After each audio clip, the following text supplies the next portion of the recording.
ये वाली सुबह दोपहर शाम रात 4 बार पानी के साथ लेनी है। डॉक्टर साहब, इस दवा का कोई साइड इफेक्ट तो नहीं होता ना?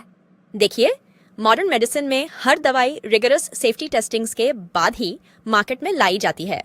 उस दौरान अगर किसी इंडिविजुअल में बाय चांस कोई सिम्टम देखा जाता है जो कि पॉसिबली दवा के यूज से रिलेटेड हो सकता है, तो आपकी जानकारी के लिए उसे भी रिपोर्ट किया जाता है। लेकिन लाभकारी रिस्क बेनिफिट रेशो एस्टैब्लिश होने पर ही दवा प्रिस्क्राइब की जाती है। अब साइड इफेक्ट तो चाय पीने का भी होता है। कुछ लोगों को एसिडिटी होती है, नहीं क्या? मैडम, आज बुखार का तीसरा दिन है। पहले अजिथ्रो स्टार्ट करी, दूसरे दिन भी आ गया तो मैंने अमॉक्सी स्टार्ट कर दी।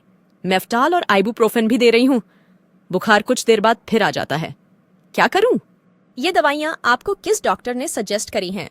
ये तो मैं जनरल नॉलेज से दे रही हूँ। कुछ केमिस्ट ने बता दिया, वो हमारे नेबर्स ही हैं। इन सब की जरूरत नहीं लगती। वायरल फीवर टाइप है, कुछ दिन लेगा, सिम्टम्स के लिए दवाई लिखती है। डॉक्टर, इस दवाई का कोई साइड इफेक्ट तो नहीं होगा ना? मैडम, मुझे एक बात बताइए, इतनी सारी बेफजूल की दवाइयाँ आर्बिट्रेरली देते हुए आपको साइड इफेक्ट्स का डर महसूस नहीं हुआ? क्या साइड इफेक्ट्स सिर्फ क्वालिफाइड डॉक्टर की प्रिस्क्रिप्शन के साथ ही आते हैं?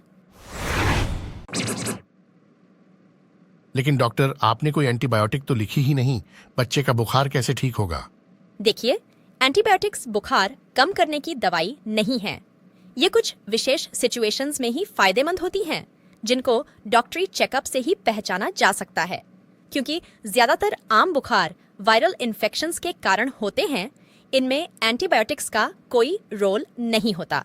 हाँ, साइड इफेक्ट से नुकसान जरूर हो सकता है। आप जानते हैं, रैम्पेंट एंटीबायोटिक्स अब्यूज से इनके रेजिस्टेंस की प्रॉब्लम बनती जा रही है, जो कि हम सभी के लिए खतरे की बात है। मतलब कि जब असली में जरूरत हुई तो ये रेजिस्टेंस के कारण काम नहीं कर पाएंगी। वर्ल्ड ओवर इस प्रॉब्लम को रोकने के लिए एंटीबायोटिक स्टुअर्डशिप प्रोग्राम के रूप में कदम उठाए जा रहे हैं। सभी के भले के लिए जिम्मेवार बनिए। एंटीबायोटिक्स का बेमतलब उपयोग रोकिए।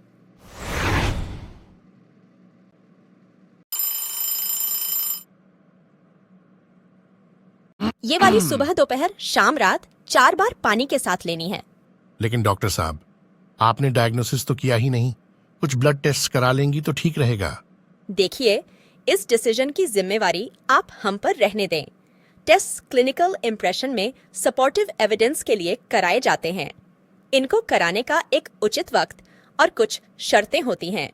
बिना सोचे समझे कराए गए टेस्ट इंफॉर्मेटिव तो होते नहीं, बल्कि मिसलीडिंग जरूर हो सकते हैं। इस बात की चिंता ना करिए, जहां जरूरत होगी वहां आपको कहना नहीं पड़ेगा। आज दवाइयां शुरू कर दीजिए और ब्लड टेस्ट करा के परसों दोबारा दिखाइए। अरे मैडम, अभी पिछले महीने ही तो आपने टेस्ट कराए थे। अब फिर से आपको टेस्ट की जरूरत क्यों है? देखिए, टेस्ट की जरूरत हमें नहीं, बच्चे को है।